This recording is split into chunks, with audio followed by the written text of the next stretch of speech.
there was nothing in the note itself, and I'm assuming that I'm agreeing to what the note says, not random stuff that's somewhere else. But there was nothing in at least for the PPL loan, I didn't see anything in there that mentioned anything about being a landlord at all.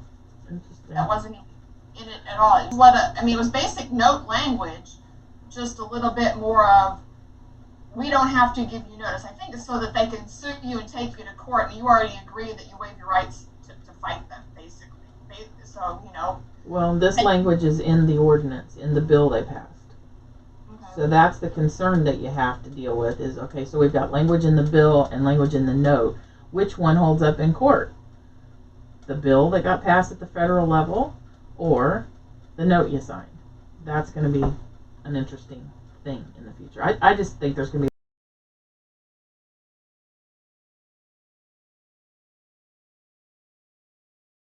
just have to go back to the ordinance or the bill to find out how you get it forgiven, because there's nothing in there about getting it forgiven at all. We are on Facebook, so just FYI. Brian says we're live now, so we're live. I'm going to post in here, make sure we're doing it, and if you don't have Facebook, you want to tune into it's on YouTube as well. Okay, there, we got some people there. Yay! All right, so we're ready to go. So, were you done with that topic, Kim? I'm not trying to cut it off.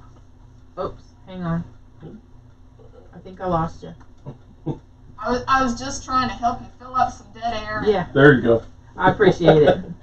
Thank you. I was sweating over here. I was Brian trying was to having figure out what Brian was having a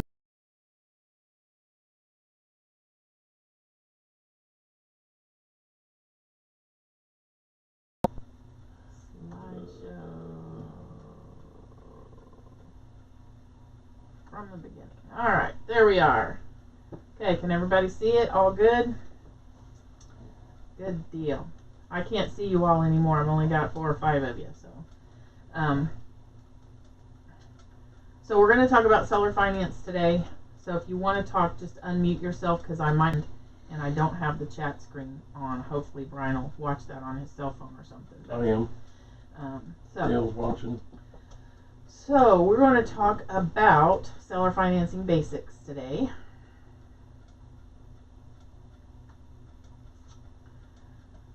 And so you can know, this is a big subject. I've got a little iceberg over there. I was trying to move people's, there we go, hide the thumbnails there. This is a big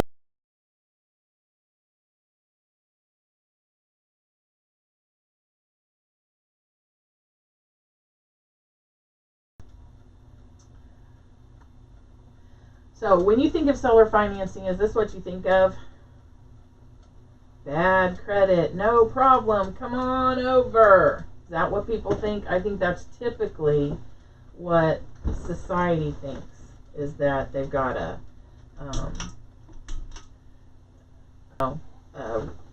bad property and this is their last resort. And so if that's what you're thinking, or that's what people were thinking, and that's the way it's been done for quite a while, they're fishing in the wrong pond, basically. Like my little graphic, got a little dead fish in there. He's not going to catch anything, or what he's going to catch isn't going to be good, that's for sure. What is the deal? It keeps dumping things. Okay, so what does seller financing mean? Typically, it's been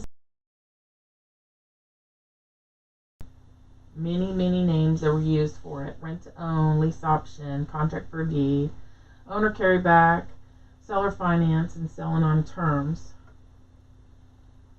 are the things. Anybody have any other names that they call it?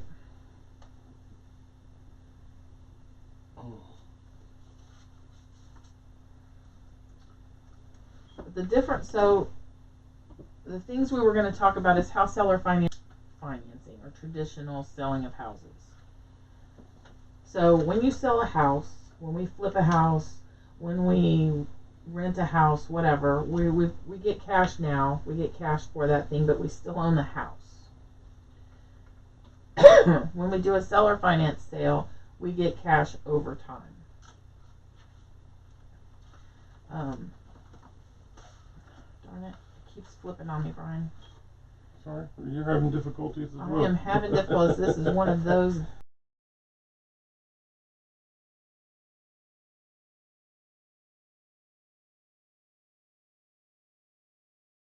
There I am. Okay. So, it's bothering me that I can't see me and everybody else and do this at the same time. It's like staring off into space to speak to people, and it's no fun. You need another screen. Yes. Why don't you go get on that for me today? I need 3 screens up here. That would be good. Our house, we sell it for cash now. When we rent our house, we get money coming in. Right now, we still own the asset. On a finance sale, we get cash over time, and we own a contract. Except when you do other things, like the contract for deed, those sorts of things. Does anybody have any thoughts or questions that you want to ask me about this particular piece before we continue to go on about the differences between seller finance, lease option, rent to own? You want to talk about those things specifically?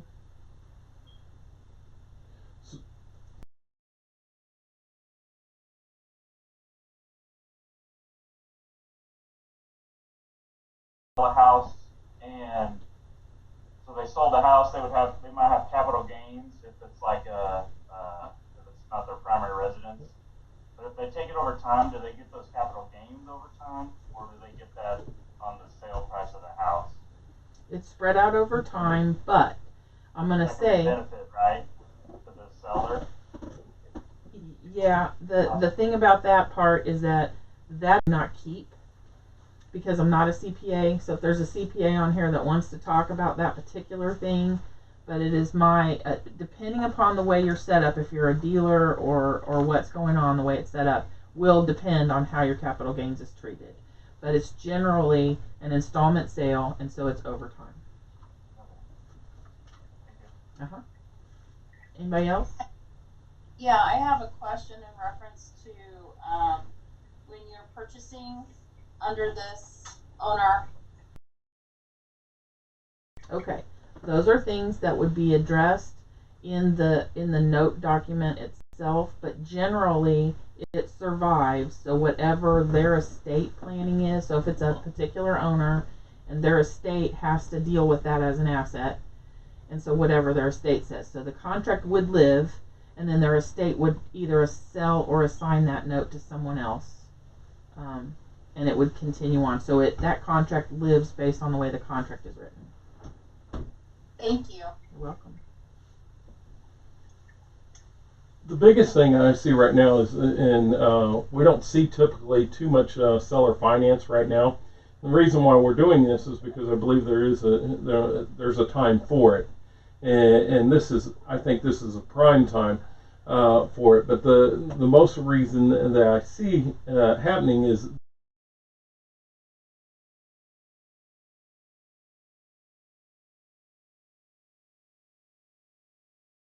house up, get it on the market, sell it, and they get a buyer for it, and typically a bank takes the contract and the note from that point, and the investor gets a lump sum of money at the end of the sale. Financing is totally different from that. You get a little bit of time, and that's what we're looking at moving forward, because I believe that the market's prime for this. It's a prime time for it, and I think there's more consideration for it, especially on affordable housing and making that adjustment. So I think trying to put me on screen, making that adjustment for it. So I think that's what we're really looking at, and a lot of people don't understand that, but I think it's a prime time. So I mean, even if you went down a road, I think in the first slide that she showed, investors look at, okay, hey, I got this trash house, I want to get rid of it, they don't want to put any money in it, or tired landlord or whatever, they don't want to put any more money in it, and they just want out. And lots of times, they think the fastest way out is seller finance. Well, I would say that is in some cases, but at the same point, if you make it desirable all the way around, you also can profit from it on both sides, whether you're wanting to sell the note, create the financing, or whatever from there. So, I mean, we're gonna dive into this a little bit more, and I know that Michelle's got a few more slides, so I just want everybody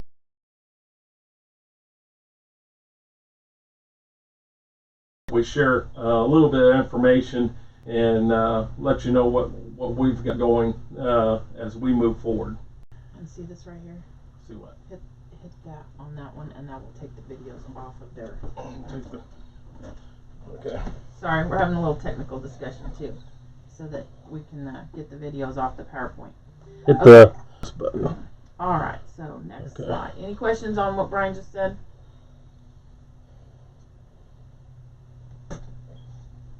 Okay. No. All right. Okay, so why would a real estate investor want to do this? We've got market shifts going on. We've got banking changes. We've got pricing and transitioning from rentals to paper. So what do I mean by market shifts? Well, right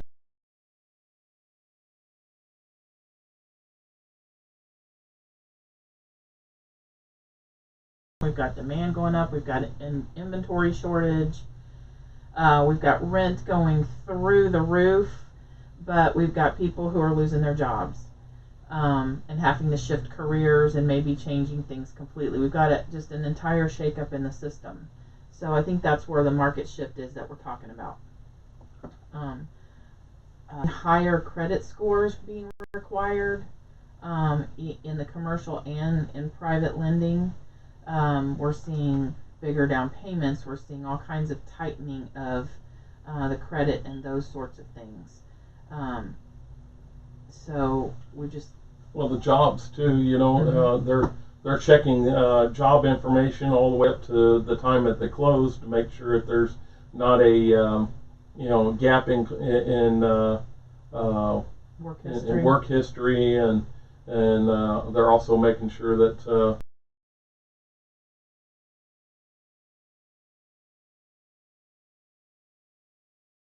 so you're going, well, why would I be flexible with that? Well, you can be flexible with that in seller financing.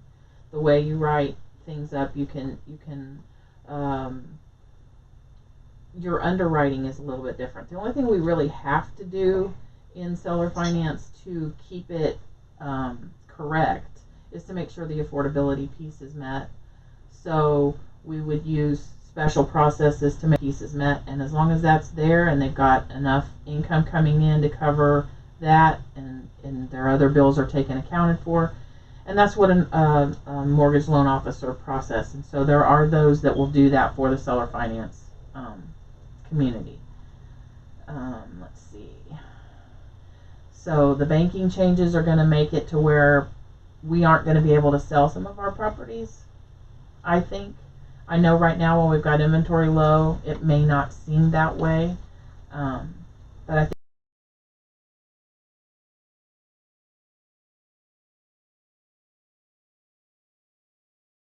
we may want to look at seller finance. And I know you guys are going, why would I do that? Because then I got to take my money over time. Well, there's ways to sell your note as well. So that's the other good thing about it, is that if you take payments over time, then you have no more tenants and toilets. You've just got paper. And then your paper can convert to cash if you need to convert it to cash because it's a sellable item. Transitioning from rentals to paper, I think I just touched that, no tenants and toilets. And then pricing. When you're doing seller finance, you can generally have a premium on that a little bit. So, if you think you're just kind of right at the edge of pushing the top of the market, you may be able to push it just a hair beyond that because you're offering something that they can't get. If they're somebody that has lost a job or had to change careers mid COVID-19, whatever. So say they were, in some industry that went away and they've shifted to another industry. Well, traditional banking's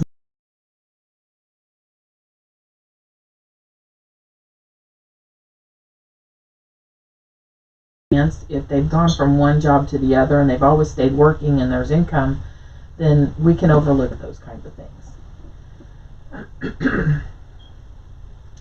Questions or thoughts?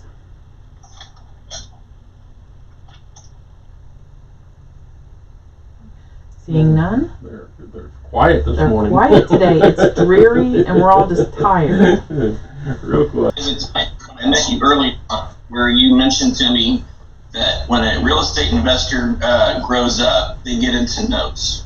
Yeah. Yep. And that's true. When they grow up, they get into notes. You either go to private lending, which is a form of notes, or you get into note buying and selling, which is the other side of the business. So then I want to mention a little bit about Dodd-Frank, because I know that's probably something that I've harped on over time. It said you've got Dodd-Frank, you've got to be careful, because Dodd-Frank put rules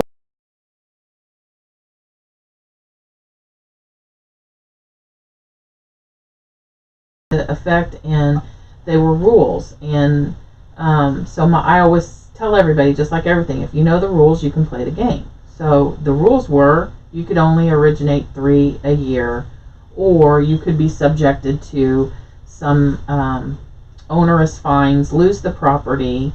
It's pretty ugly. But as the market has shifted, administration has shifted, Dodd-Frank's kind of gone in the back burner. It's not been something that this particular administration has any interest in enforcing, really.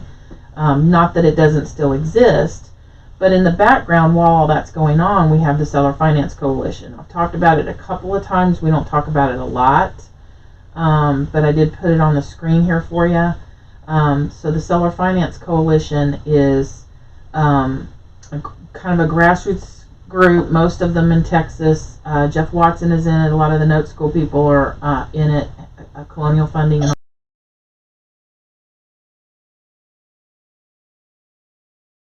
for years getting a bill introduced, and the one that we've got right now is HR 5614, and it's got a lot in it with regard to what's going on and how we can expand our abilities. It's got bipartisan support, so we feel like it's going to go through, but every time we think we're going to, we get some sort of a problem at the federal level that kind of makes the government putting regular bills through and working on something else. But they think that this one's got a really good chance. So if we can contact, we've got any of you that have Emmanuel Cleaver, contact him. Definitely. Because they're looking to get him to sign on this bill as well, and that will help it get over the hump that it needs. So on the next slide, I'm going to talk about a little bit what's in it. So rather than just being able to do 3, if you're going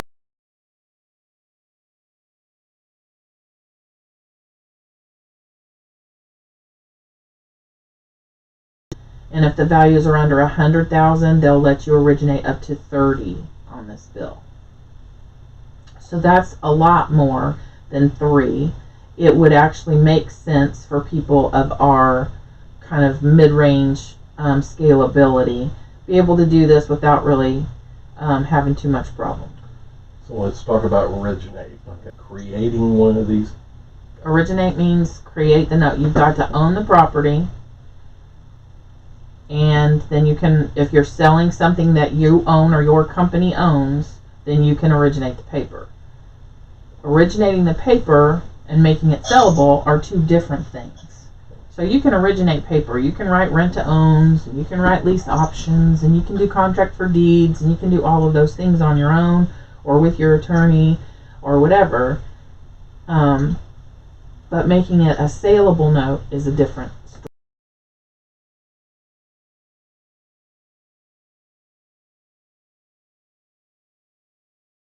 And what that recipe looks like.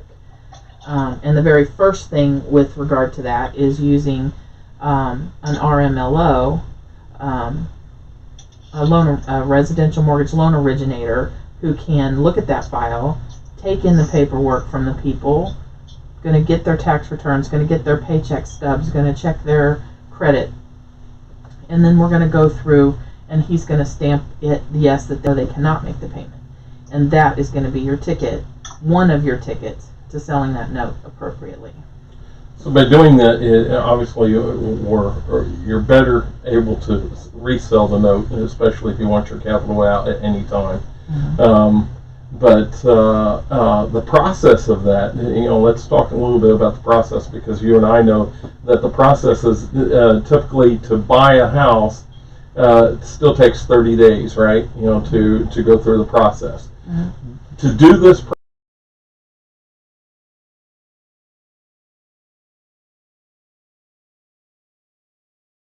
talk about and everything, and obviously me and Michelle's looking at consulting on some of this stuff. We can actually walk you through if you're considering some of this. We've got some consulting that we can do, but what typically, how much time does it take to do a seller finance? I'd say you probably ought to give yourself a minimum of 2 weeks. So it's not like when you're renting your house, the tenant comes in, looks at it, and says, "Oh, I'll take it," and gives you the down payment. You've got a little bit more process that has to be done through this RMLO and through getting some of that paperwork so that you can stamp your file good. If you want to do it just like traditional, rent to own or a lease option contract, and you want to just do it on your own, you are totally able to do that. I just wouldn't recommend it, just because it's not going to be a saleable deal. But everybody has their own. It's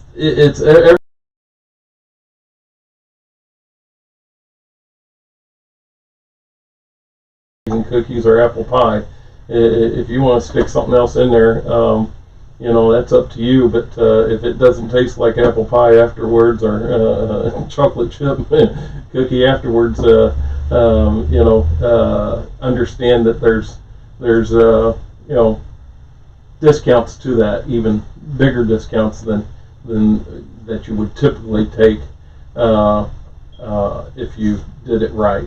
Affordability is your biggest deal, and I think the thing is going to be about what you want to do with your portfolio. If you want to continue to own the property, then you would do lease option, you would do rent to own, you would do contract for deed. But be aware that when you do that, staying in control of the property and staying on deed, then you are responsible for codes violations. You are responsible for all the municipalities' rental regulations, because they are grabbing all of that. All issues, which means inspections, water and sewer liens, all of those things come against you when you don't transfer the deed. So you can do it, but when you don't transfer it, you're open for that.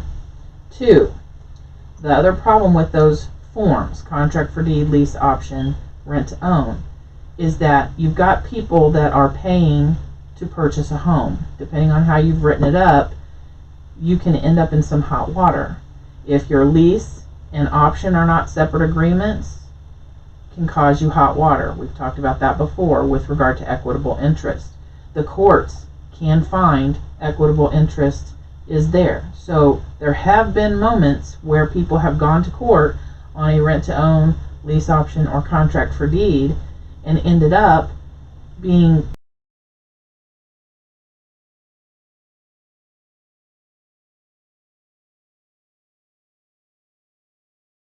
they made because the lower court determined that the borrower had equitable interest, which means you can't evict them in rental landlord-tenant court, and you have to go to foreclosure. Then you go to foreclosure, and the foreclosure trustee says, but this is a lease and this is a rental, it doesn't really belong here. So then you end up in a judicial situation, basically having to quiet the rule on this situation, which can be expensive and time-consuming. So you have to decide which path you want to go down and what risks that you want to take. And all of that is your option for your portfolio. Questions so far? Hey Michelle, are these restrictions or these limits, are those for investors or is it only owner occupied buyers? I heard there was a difference between like investments and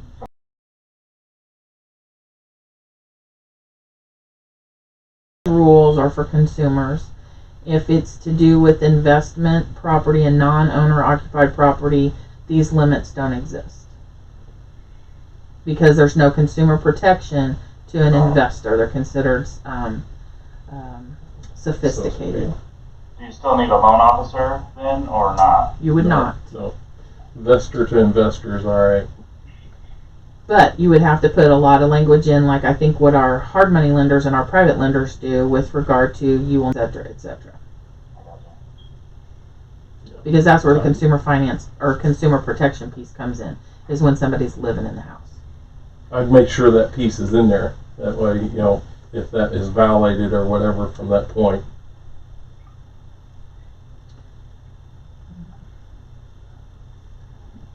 Oh, the website for the bill. Okay.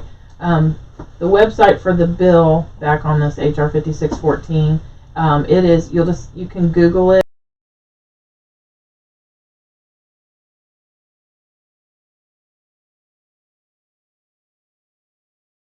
.org.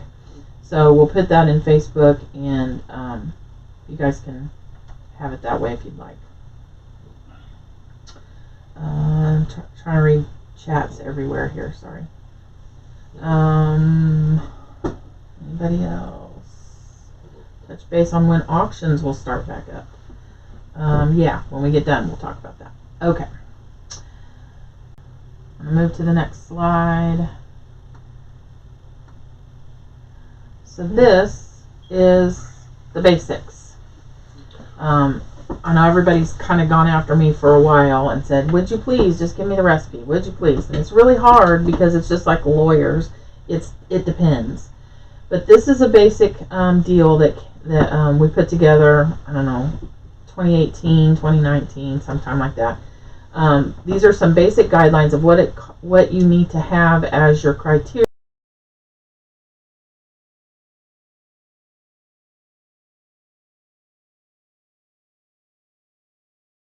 Looked at affordability, and you have set it up as real seller finance and not land contract, not rent to own, and not lease option. It's straight seller finance, deed transferred. This is what your criteria would look like to make it the best. So if they have a 500 to 549 credit limit, that way your first loan to value is 80% or less. And you're probably looking at 10% unless there's some really good redeeming factors to those buyers. So if those borrowers they've got a low credit score because they went through a medical issue that's, they can write a letter of explanation to you and explain, this is where my credit was before, this is why my credit tanked. You've got some explanations, and you can talk it through with the RMLO, and they look like they're, just on the backside when you sell it. As the credit score goes up, the down payments go down, and then you have the opportunity to keep on going like it shows in the chart. Anybody have a question about that? That non-owner occupied credit score, I don't know why it's that way for them. I don't look at it that way, but I don't generate that many non-owner occupied seller finance loans. I do mostly owner occupied.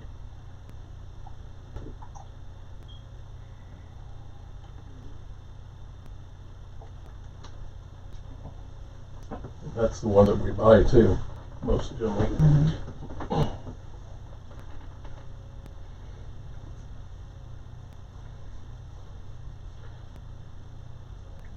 No thoughts? No.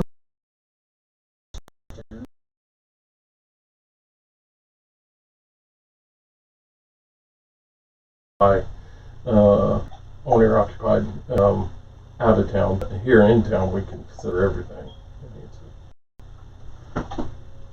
Kind of recipe. The recipe. So it kind of gives you an idea of what we're talking about, instead of just going, okay, we'll go out there and shoot in the dark. It kind of gives you an idea of what general criteria should be, anything you want.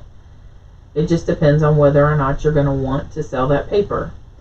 You're also going to have at least 1 month of seasoning and if you don't have at least 1 month of seasoning, they prefer 6 to 12 months if you're going to sell your note that's been seasoned. So if you plan to hold it for 6 to 12 months, then you're going to get a better price than if you're going to try to sell it day 1 after you create the note or day 30 after you create the note. But going back to our guidelines prior to this and making sure that you cook the pie right, you know.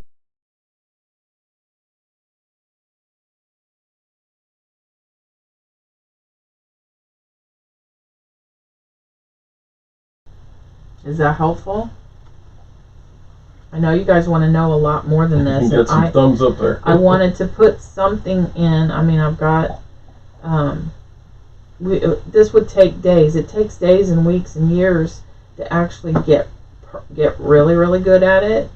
But this is the basics of how to go ahead and set it up to where if you need to resell the note, or just want to know what it should look like. This is kind of the basics of it. Have I missed anything? Anybody else that does this?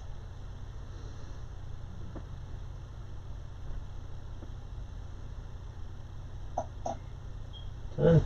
I am so not used to you people being so quiet. They're too quiet. They're way too quiet. What's going on here?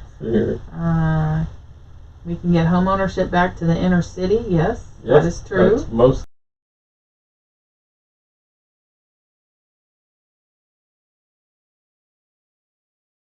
The codes department is still working through the shutdown. That is for sure.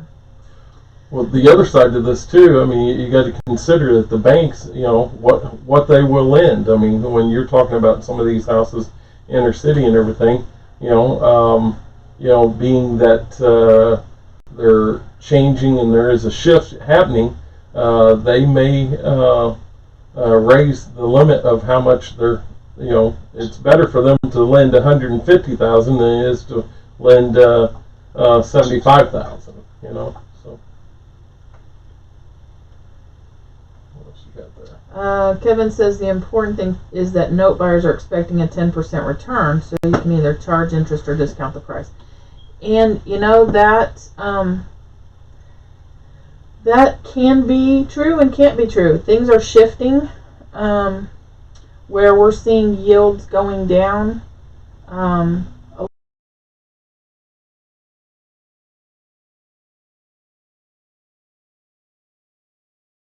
Yes and no. It's just a matter of where you're looking for your note buyers at and where your money is. And Kevin and I would have to agree with that, but as the market shifts and everything, a steady 8%, 6 to 8% is going to be, better than, fluctuating in the market. I mean, what they could get, yesterday or and what they're going to get as we move forward, because this is going to be a new norm.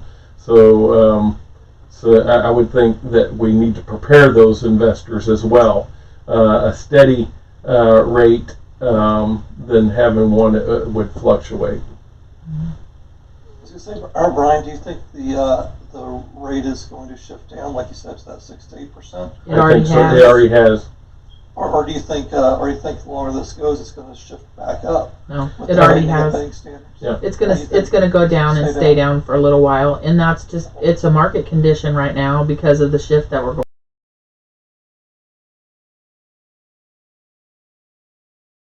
So you can probably get more on the dollar than on your note. Yes. Yeah. Sometimes. But it's going to matter what the collateral looks like. It's going to matter how the paper's written, what the underlying borrower. It depends. Every piece, every ingredient you put in that pie is what is going to come out at the end. How seasoned it is, how long they're paying on that, have been paying at 10%, and the stability of them continuing to pay the 10%. Well, I do have a question. Yeah. On that, is there a rate that you can't go above? Yeah. We've got usury laws in Missouri.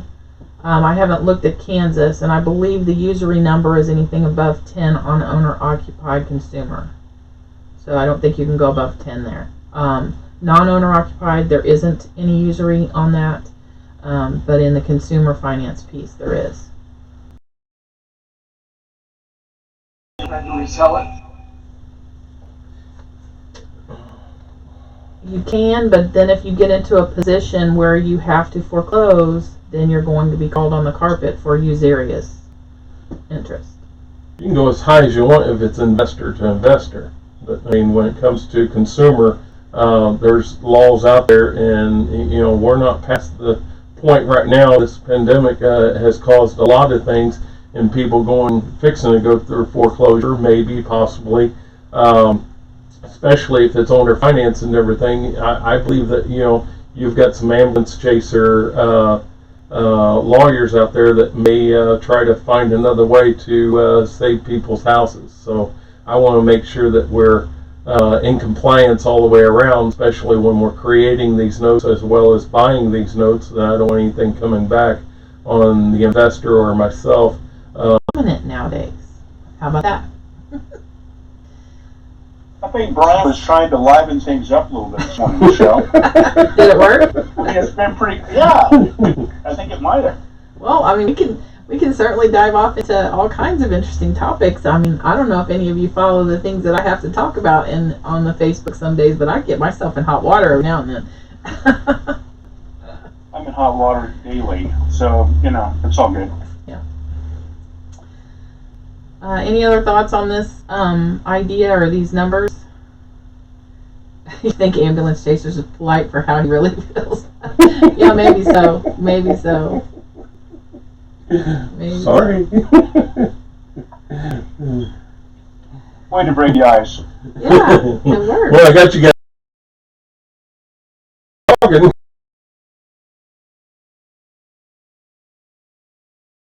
A cluster in Vietnam this morning, which was just something. We'll talk about those other outline things as soon as we're done with the seller finance, because we're going to have some time to chat after this. So, but I wanted to kind of get this basics out there, and it's in PowerPoint format where you guys can relook at it, see what you think. Anybody else have a thought or question about it as we go?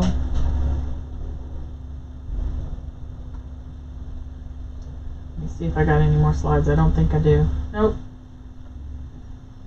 Nope, that was my wrap-up slide. So now we can chit-chat about whatever we want to talk about. John Baska wanted to know on Facebook, can we also touch base on when auctions will start back? I don't know that answer. I think it has to do with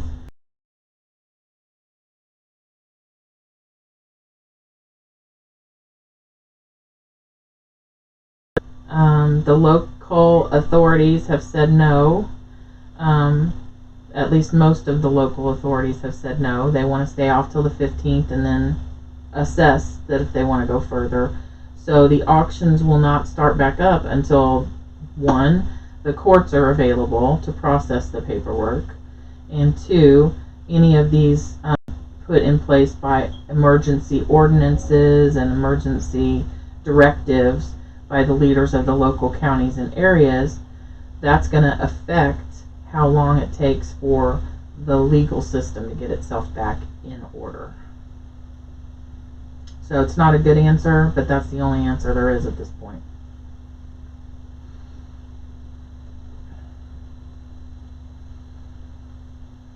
Any other questions on that? Otherwise, we'll find out what's going on with the supply chains.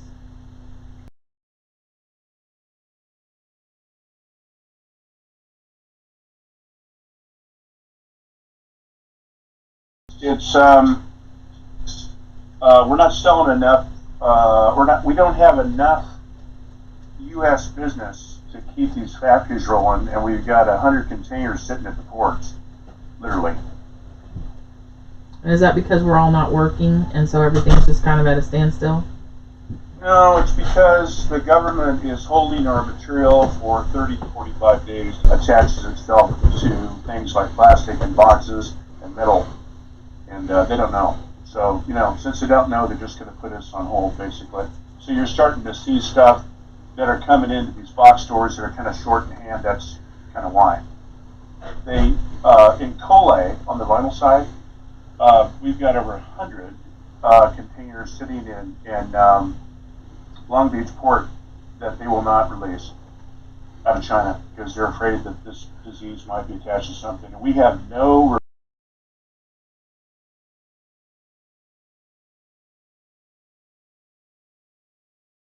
I'm not saying that it isn't out there because I have family that has this now, but yeah, and it's a serious deal for sure. But none of our factories do. But yet they just want to be cautious because even though they're telling the public don't worry about it, they're concerned about it. What they're telling you guys and what they're telling us are two different things entirely. I'm just probably the whistleblower to kind of tell you guys what's going on. I've had some people call me and say that wasn't really appropriate to maybe drop on a group chat like that. But honestly, you guys do need to know what's going on. And the fact is that this is such a new deal that no one knows what's going on. So anyway, the bottom line is that we're experiencing a slowdown due to the governmental safety of our system.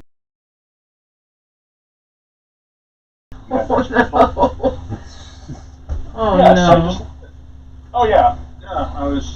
I put my cup up to my mouth and I hit that tooth and broke it off this morning. And I called my dentist and they were like, "Oh yeah, we can come over tomorrow. We'll get it fixed."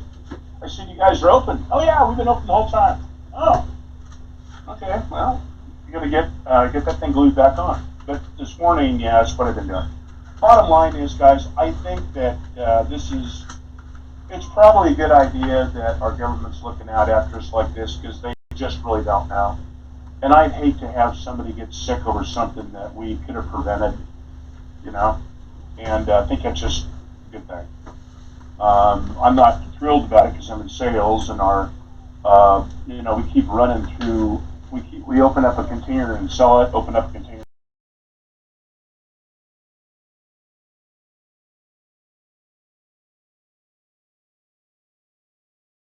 That we've got a lot of stuff at port, and then some of the people that are backing this stuff are a little bit scared right now because they're seeing they're off like 30 or 40% in sales, but yet they have this huge momentum coming in from overseas, stockpiling at the port, and then they're concerned about how they're going to pay for this stuff when there's no sales for.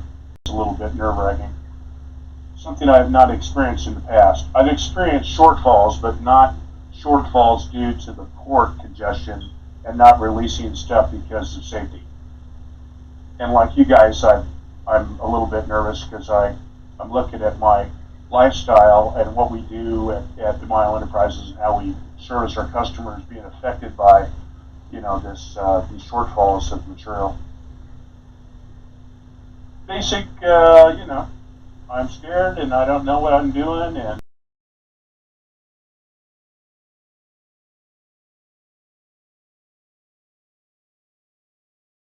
about being in a good group of people, and I'm still positive that I'm in a strong bonding relationship with you guys, and I'm thankful that God's behind us and we're going to get through this together. Those kind of things are still positive in my mind. Believe me, we're all in this thing together. We're going to get through this together, and we're going to be fine. We stay positive, and we're going to be fine. I don't like it, but I can't think of a better group of people to go into battle with than you guys. So I'm really proud to be part of something that works because this WinVestors works. Period. Thanks. You're welcome. That's all I'm going to say. Love you guys. Good seeing a lot of you. She opened it up where I could see more. Yeah, I moved over so we could see some more pictures. There you go. It's good to see everybody.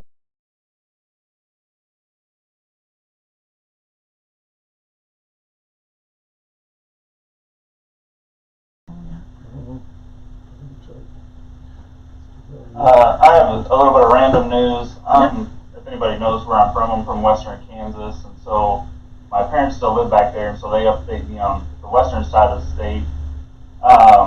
And one of the problems there that people might need to be aware of just in general is that cattle market is stocked up similar to what cattle that should have been processed at 900 pounds are now 1,100 pounds, and they're just basically stacked on top of each other because the meat processing plants are down because they get a lot of COVID cases, so they shut them all down.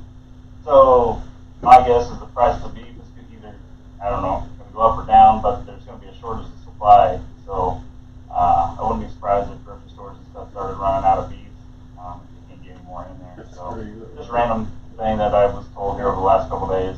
Yeah, that's all. That makes perfect sense. Maybe people don't think.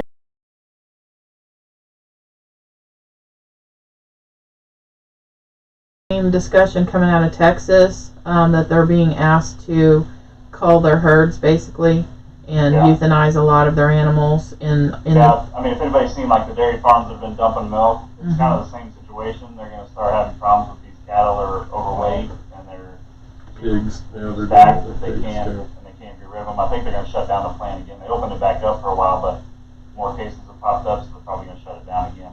So. Yeah.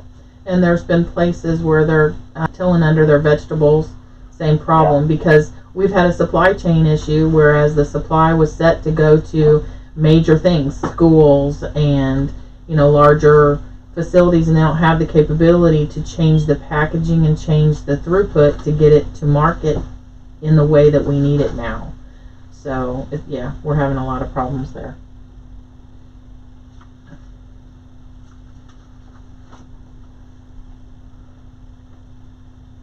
Anybody?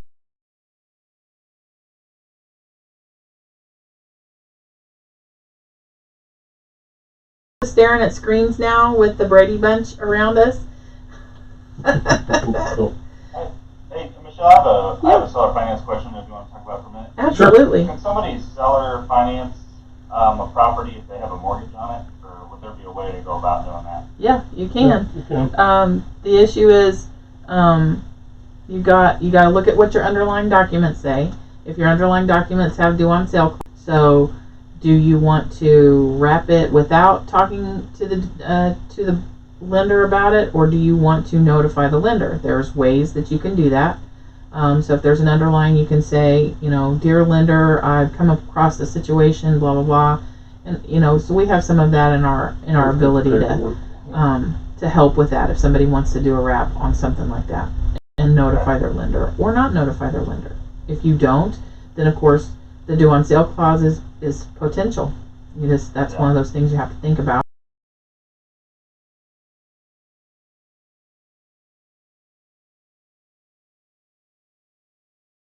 And they can only lend out their money at 4. What's their likelihood of calling that note if it's paying?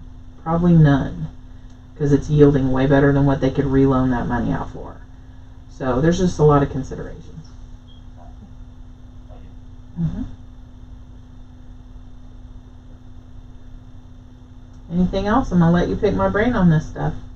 Now, because she said it's my phone number that she was putting up there. I did put Brian's phone number up there. I do have a quick question, Michelle. Yeah, Michael. I heard yesterday from someone that I had sent a postcard out to who was talking about, and I think we touched upon this, or I think it was Ted or someone in the group touched on this about tax sale properties, and this lady was telling me that something changed about a year ago, where you need to get a tax certificate and you no longer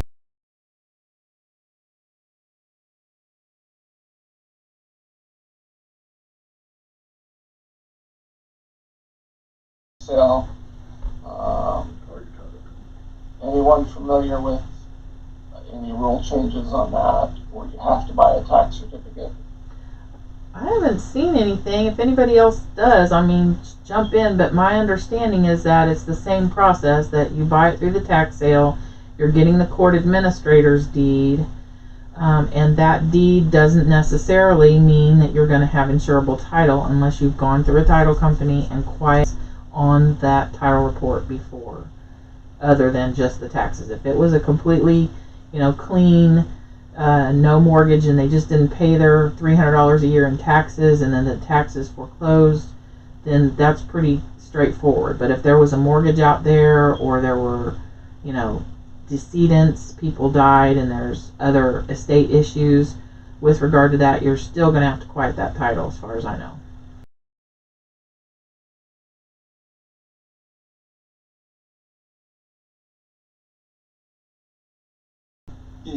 All of your Jackson County tax sale stuff that's less than 10 years old, you send it through there. The cost is approximately $1,600, and they issue a certificate. And there are 2 title companies in town, Clear Title and Alpha Title, That's what this lady was talking about. Those sales. So yeah, just go through Title Bridge and then go to, and I recommend Alpha Title. Because Clear Title is, I think they're a little bit over their head right now, and have been that way for some time. But Alpha Title can handle it for you. Yeah, and I think there's other title companies that'll close them as well, as long as they've got that assurance from Title Bridge that things have gone right. Okay. That's what I thought, but she was obviously older in age, and I guess she's a realtor, but she was delinquent on.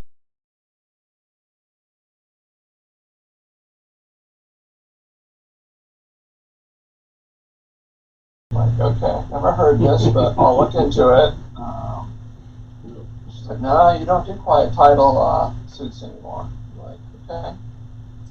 Not what I've heard in the past, but yeah, still have to do the process. I think it's changed just a little bit how it goes about it. But, depends on what state you're into. Yeah. Because about that. Yeah. Brian said it depends on which. You got to get on camera if you're going to talk. Don't need me on camera. Of course we do. The voice is good enough. No. We got to see Brian. So, what other questions you got? So, let me talk to John. John asked, when the court. We talked about Oh, it. you already said it. Okay, I knew I left the room. So. Oh, okay. Brian wants to talk some more about No, the auction that's stuff. good. If you covered it. No, go ahead. No, I just don't think it's going to happen. It's going to be a different world. So you think the consumer loans are going to be? I think they're going to be way longer than that. Maybe longer, but I mean, at least to the end of May, you're going to see anything. Right now, I don't see any publishings. Kim, you got something?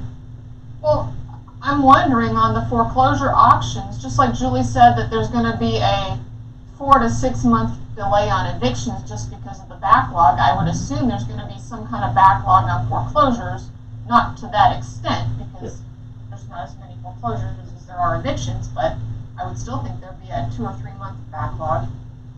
Well, yeah, and it goes also to that discussion that we had about, whether or not we've had local ordinances passed that say you can't do certain things.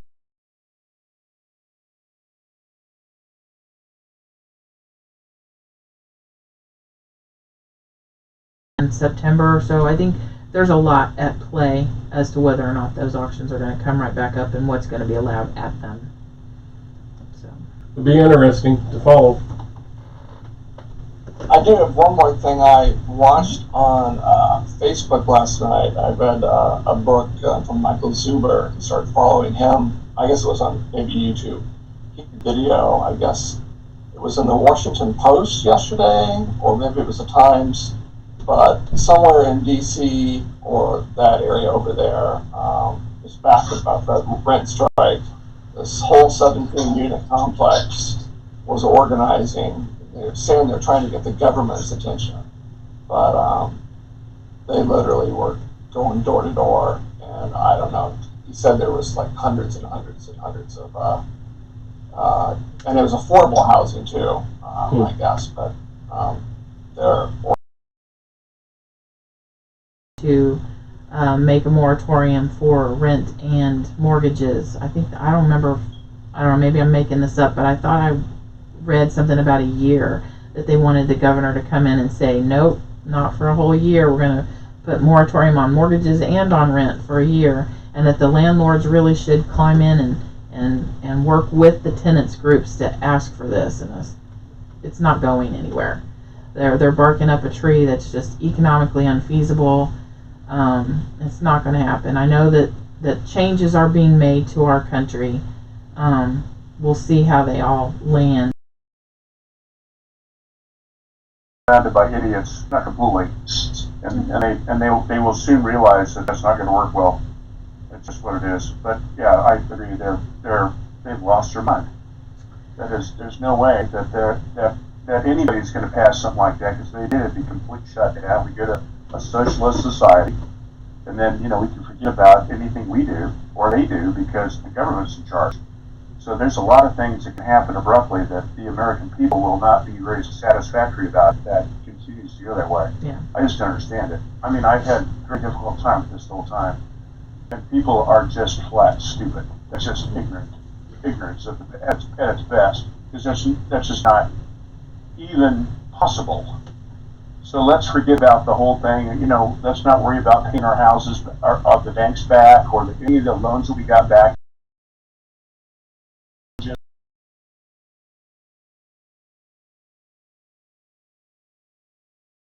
It's not going to work. Yeah, they have this odd thing that they continue to say bailouts. They don't want all of this assistance programs to exist for renters to be able to pay their landlords, because then that's putting money in the landlord's pocket. And we all just kind of looked at it, and one of our friends on the Housing Alliance yesterday spoke back to it and said, well, did we go buy our medicine with Medicaid that we're putting money in the doctors and the pharmacists' pockets? And if we're in food stamps is putting money in the farmers' pockets and this and that. I mean, there's just this fundamental thing where they've tried to single out landlords as evil and they should never get a dime of anything, when really that's just the way the market works. You have a product, you sell the product, you get money for it. That's just the way it works. Whether it's doctors and food and medicines and whatever, all of these things, there's a market cycle for it, and they're trying to break that completely. I did not post up the numbers, but I did look at it. It was substantially the same numbers that we've seen. 800 new listings, 800 sales, substantially the same process. The only thing that I saw a little uptick in was price changes. And we haven't even talked about those all these weeks, but there was a little bit of an uptick in price changes, and I started looking at them and it didn't make any sense. There wasn't a pattern in it. So there was a lot of, it went on the market and the listing person maybe put the price in wrong. And so the same minute it changed. But then there was stuff that dropped 15 grand, like it was on the market for 3 days and dropped 15 grand. So it was obviously overpriced and they were getting feedback.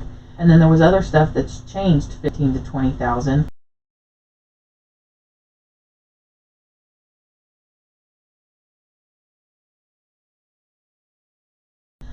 There really wasn't any rhyme or reason for the price changes, but everything else was substantially the same as it's.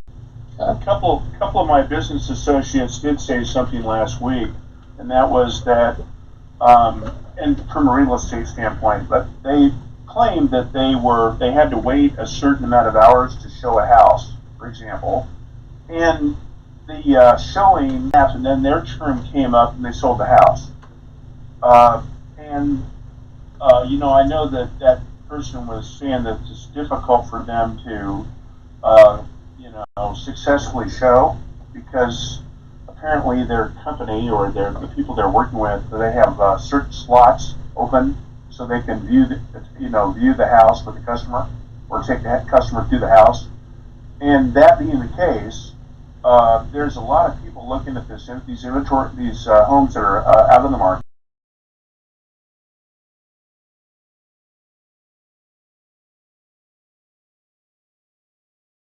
Like literally 2 days later, he was able to look at this, and then by that time the house was sold. Kevin? And what I was getting at is that these houses, that at least the guys that I'm around, they're still moving pretty fast, and they're still moving at full price or more. Yeah. Very weird. This isn't like I guess this is a crash we're experiencing here. It's a pandemic. It's a freaking flu virus, man. Right. It's not has anything to do with the economy. Economics. Really? Right. Yeah. No. Yeah. And when this thing opens up, it's going to blow up. I think that we're going to see, most of the people I'm around are expecting this thing to jump. They think the market's going to go back up to 29,000, 30,000 the day it opens. they are predicting a landslide of business because the people are sitting at home. Yeah.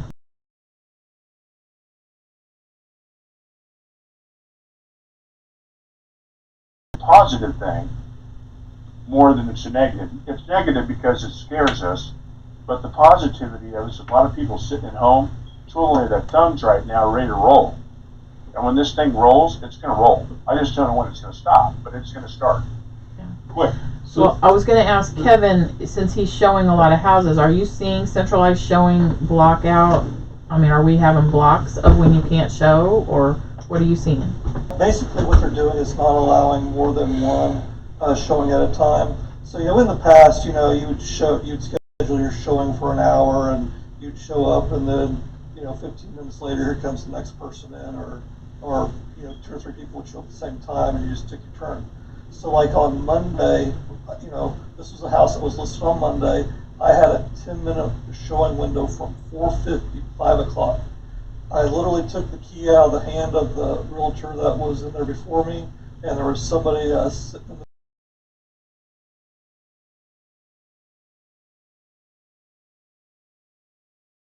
what we're seeing is the fact that they're putting limits on, especially occupied houses, of one person in at a time. Yeah. So by the time you do that, that can back up to be multiple people backing up through property. Okay, So, yeah. And Tina agrees. She said they're not allowing overlap in showing, so. Wow. Well, Mark, you brought up a good deal. Do you already have restaurant reservations when we open back up in Clay County? Well, I think that, they're talking, a couple of my associates, it's funny you say that because a couple of my associates are in that business. Yeah. And, they're going to limit no more than 10 per table. And then there's some social distancing, but again, it's going to be a big deal. And I think that,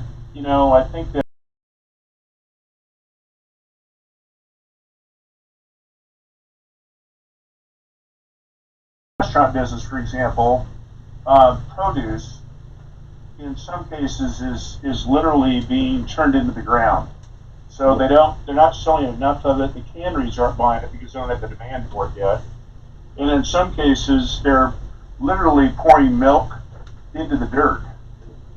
And a good point of the dairy is, it's sold by the pound, so it's 50% off right now. Although the milk prices at the store level are still at $3-4 a gallon, actual milk prices are 50% less than they were a month ago. The prices right now are reflected to that as well. Now, it won't affect us. The person that makes that money are going to be the processors. We're not going to get that. They are. But these restaurants, when they open back up, it's going to explode. Yeah. Yep. I mean, all of us are going to go out and have a burger or a salad or a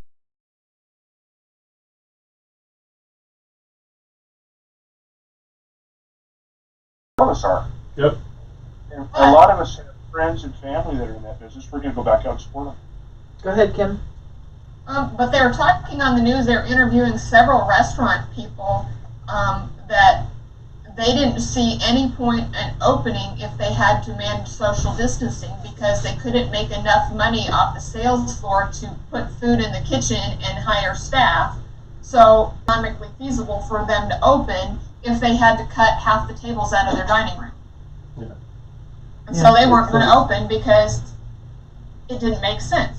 And these were small operations that had to get, every dollar they could get off of every table that they had. Right. Yeah. Well, we'll have to see how that Makes turns out. sense. Be interesting. Yeah. So- Something that posted up on my page, I was going to say really quick, maybe you guys saw that, but a couple people had posted up, they kind of made fun of my wearing a mask and heavy gloves on. I don't think that's what people think. Why would you be on a job site, for example, or in a Home Depot and not be at least, wearing some protection? I just don't understand that. I went into Home Depot to get some mastic here yesterday. I was the only person in the aisle not the whole building, but in my aisle, that actually had gloves and a mask on. And somebody walked up to me, asked me if I was sick. And I was kidding. I said, yeah, I'm sick. And they were like, oh my God, he's sick. And I was like, I'm just kidding. I'm wearing a mask to protect myself. I mean, and he said, well, this is a joke. And I'm like, you know, I've got an uncle and an aunt that are near death right now because of this virus. Well, I mean, they're not dead, but they're in a ventilator right now because of this. So there's no joke. This is real. yeah, there is no joke about it. It is a real illness.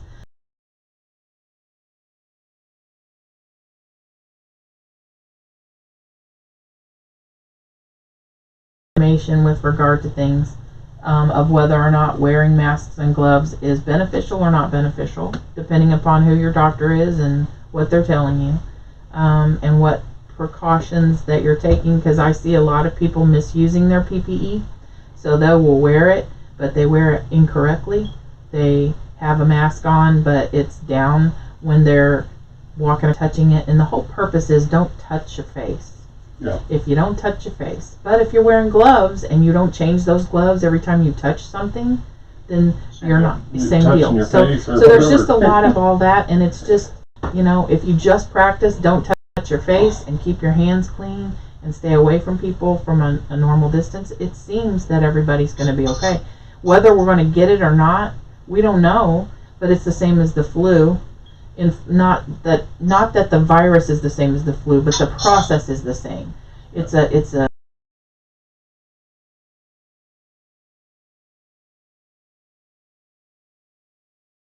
they were a single person alone and had to go get their soup on their own. You know, you possibly could get the flu from that person. It's the same process.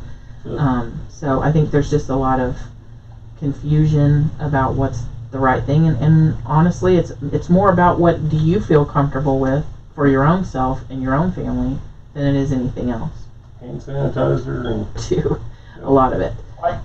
I relate. I just touch a lot of doors. You know, like I mean, it's not probably a big deal, but like a lock box, I touch like probably 5 or 6 boxes a day.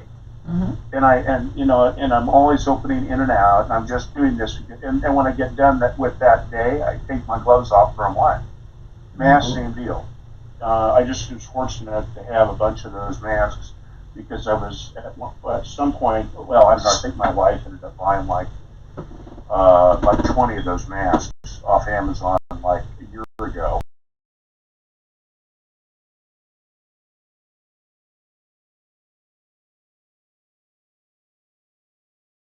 You're right, just being safe. I just think that a lot of us around here think that this is not real.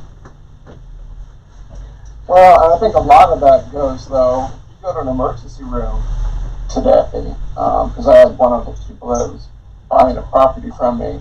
Their daughter got sick, the son got sick, and most of the emergency rooms in many cities, nurses are being furloughed or reduced hours just because they can't do any of these quote elective procedures, and so essentially they're being forced to shut down for anything other than broken bones, strokes, heart attacks, accidents, and COVID. Yeah. So I think that's why a lot of people just they don't see the hospitals here because we only have on this side of the state 300, 400, 500 cases. Most everything is on the east.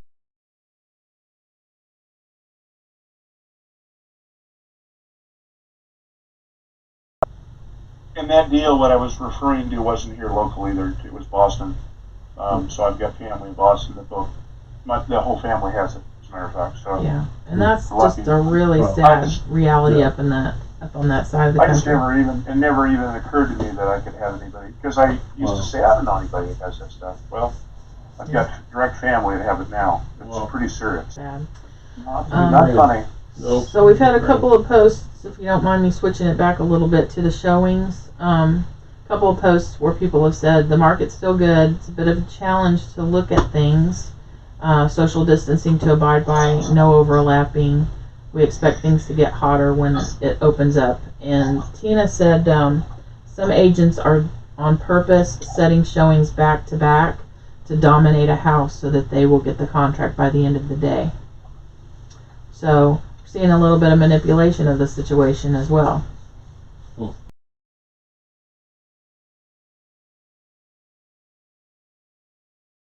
So, anything else that we want to talk about? We can certainly talk about whether or not what people's opinions are of social distancing and opening up and not opening up, but we might not like each other when we're done. Any new people on here? Brand new, never been. Our meetings, live, in person, should I say. Get a chance to introduce yourself. We can definitely give you an opportunity to speak. Say hi to us. You know, I know that there's several still waiting. I noticed this morning. I was like, wow, you know, Facebookers or Facebook, you know, WinVestors is growing bigger and bigger. Everybody's connecting and everything. It's hard to really stay up on that, and I'm doing my best. We have 30 new ones.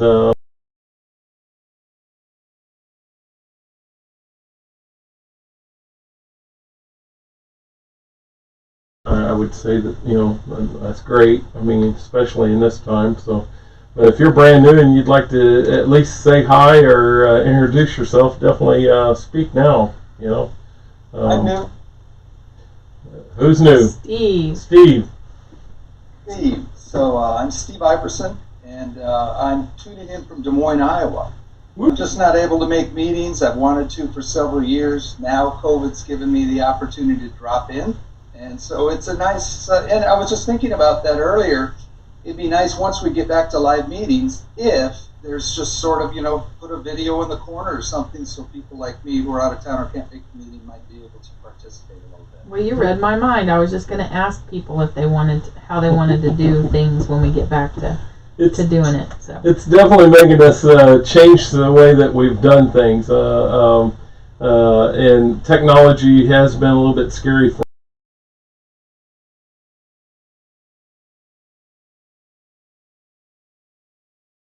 I'm getting a lot of practice, and obviously where our church was never online, it's now online, and going online maybe 4 and 5 times a week now is getting easier, so I know exactly what we can do and everything, so we're definitely considering that. We'll definitely consider that, and appreciate you speaking this morning. Thank you. Yeah, so, you know, I've learned stuff today. It's my second time, so I think it was the last meeting I tuned into, but there's not a lot of opportunity for me to participate. A couple meetings in Des Moines, you know, monthly that are more social than they are informational, so I'm appreciating the information.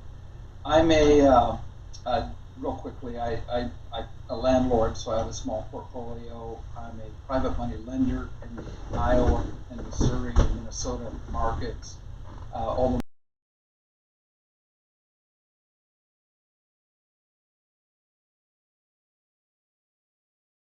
the 20. So that's what I'm doing, and I've got to take time out to learn, you know, in addition to just work every day of the week. So I'm enjoying this. Thank you. Well, Steve, thanks for being here. Yeah, you get my information, and any way we can help you, still stay connected to us, and look forward to seeing what you're doing and your sharing and everything. So to us, so we appreciate it.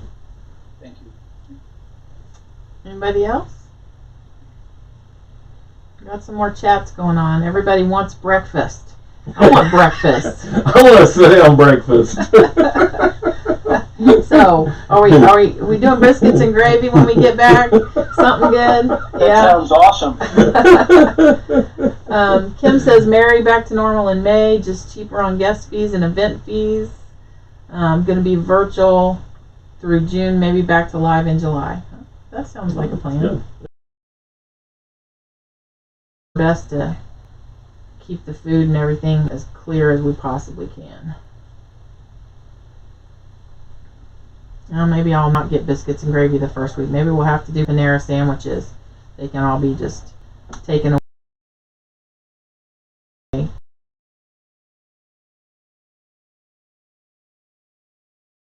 Anybody else want to vote? You want to get right back to FlexPod? Obviously, if you're in Iowa, that would be hard, but.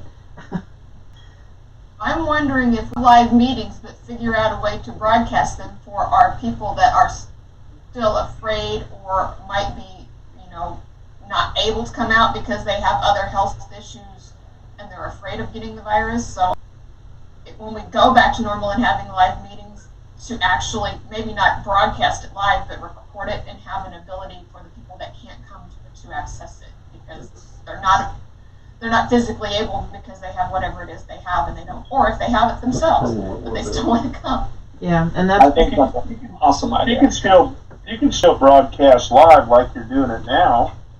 Just have maybe a camera a little bit more distance from us, and still have interaction.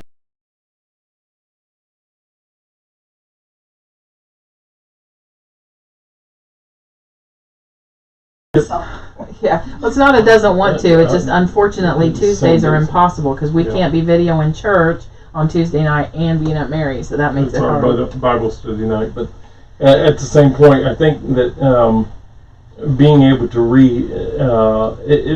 it's going to probably be a little bit easier to rebroadcast it out, and then because then it takes a lot of work. You got to monitor just like what we are right now. Her screens are small. She's got it the chat box up on one phone, and I've got the other one on the other side, and so it takes So we have 2 cell communication. phones, laptop screens, and the iPad all going at once, trying to read everything. So it's quite the thing. But we're getting better at it. But at the same point, it's going to take some volunteers. So I mean, I would definitely say, as Mary is, it is a big event. If you guys are Than just to have a video.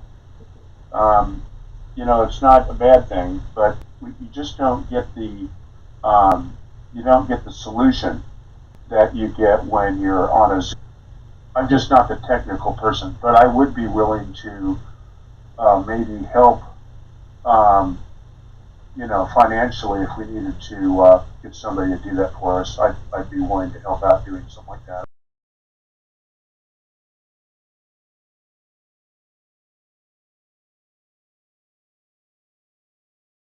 Coordinate, and we'll just keep trying new things and see what sticks. So we've introduced new people. If there's any more new people that want to be introduced, definitely step up and say hi. If there's any deals out there, anybody want to present a deal? This Kevin, you're not even speaking. I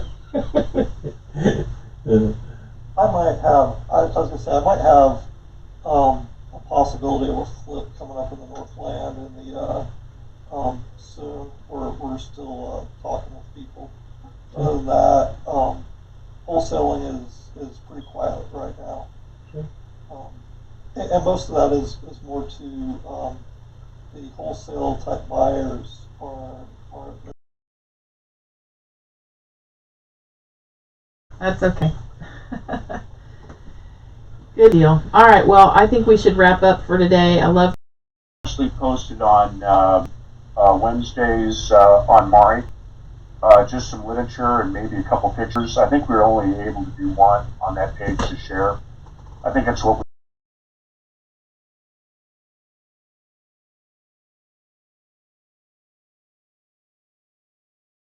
Sounds good. like I said, I'm kind of getting desperate. I said that we could sell this stuff, and then we kind of concerned about getting rid of some of this stuff because it's starting to, the guys at the main office are looking at me like, what's the big deal? I thought you guys are American. You can sell all this stuff. I'm like, yeah, we can't sell it. But right now, we're kind of locked down. It's kind of, I don't know. If a couple of us use this stuff and get out there and show exactly how it can be used and get some pictures and some feedback, I think it'll spark some interest. Yeah. Everybody's doing tile and everything, but I think this, price-wise and everything, labor-wise and the quickness and everything, makes sense to maybe go the panel way, and looks clean and everything. So I'm looking forward to doing it. So I'm going to try it out. So still don't quite understand, or you're wanting to do it and try to figure out doing it yourself, we have put a consulting package together that we can help consult with you. Come across a note or something like that, let us know. We will consider it. So appreciate everybody joining us today and being a part. So